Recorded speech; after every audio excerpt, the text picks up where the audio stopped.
Nawa guys. Wapo kitag sanay na aron spotting kay ta oh. Oh, naman ko kakita karon akong uyab. Oh.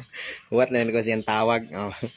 Kulbaan ko guys, kinuta na ra ba siya asa daw ang anang affordable daw nga lodging ina. Ngayon, what lang ko siyang tawag guys. Oh. Ito na ko.